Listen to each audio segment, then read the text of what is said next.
Canada Theatre is the place to be December 27th and 28th to catch Hansel and Gretel, the traditional classic tale with a Christmas twist added. Director Brett Kelly joins us to tell us about the play and how you can get tickets. Thanks for coming in. Thanks for having me. Tell us a little bit about your background, how you got involved with this. Well, I've been a ham my whole life. My dad got me into that. He's kind of always been a bit of a show-off, and it spread to me. Blame it on your father, Why not? Blaming your parents. If this is like an Oprah type show, I'll do that. I've been in Canada Theatre for about 3 or 4 years, and mostly I'm just an actor.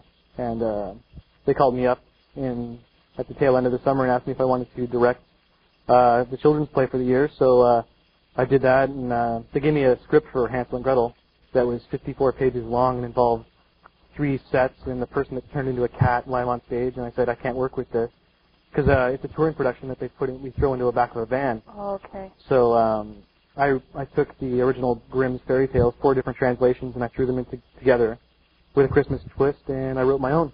So this is the play we have now. And we brought it to corporate Christmas parties, and now it's going up at the Playhouse, the Ron Maslin Playhouse, on the 27th and 28th.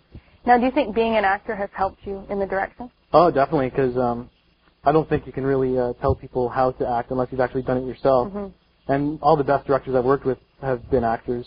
And the trick is when you're directing an actor is if you can let them show that you don't mind being goofy and you don't mind being silly, then they'll loosen right up and they'll be silly themselves.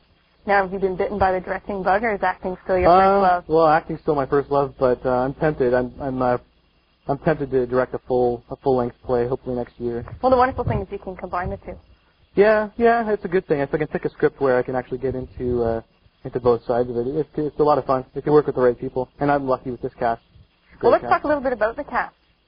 How many people have you got in this cast? 5 people. I have a husband and wife team of Helen and Martin Whedon playing Hansel and Gretel's parents. I have these wonderful kids, Caleb Chambers playing Hansel and Dana Christie playing Gretel, and they're just a really good team. When all my people got together in the auditions, I thought, these are my people right here, and they've really blossomed as a group. And you know, when you see them together, you're like, yeah, that's the one. Yeah, that's the there's one. a lot of chemistry going on, and we've all had a lot of fun. We finished the tour of corporate Christmas parties, and now we're all totally psyched to play the Playhouse. That's a different thing for a corporation to do. Have a Christmas party with a play. That's I think it adds a lot of class to a party when you have more than just a clown with balloons. You have an actual play with sets and lights and sound. Yeah. Now, what else is involved in directing a play like this, apart from, obviously, you wrote it, or did your interpretation of it? Is it a lot of work? It can be. Things I did with my actors was, I actually had a session where I pretended I was a psychiatrist and took all the family members together and tried to analyze their family dynamic. And including the wicked stepmother, I was asking her what her relationship to the children's mother was and what happened to her. So I asked all these hypothetical questions that are never in the text, and I think it helped my actors kind of come together with who the characters are. So it's like a whole therapy session. Yeah, that's what I turned it into, and they got right into it. I might audition for you sometime. Save money on my shrink. Now, what's the Xmas twist? Well, I added, the original story started off where the father is poor, and they can't afford to support the children. Well, I added where they can't afford to buy them Christmas presents. We have some wonderful little ballet dancers, little children. It's so adorable, and they come dressed as toys. And not only is it a gingerbread house of the witches, but it has toys decorating it, and it's pretty good.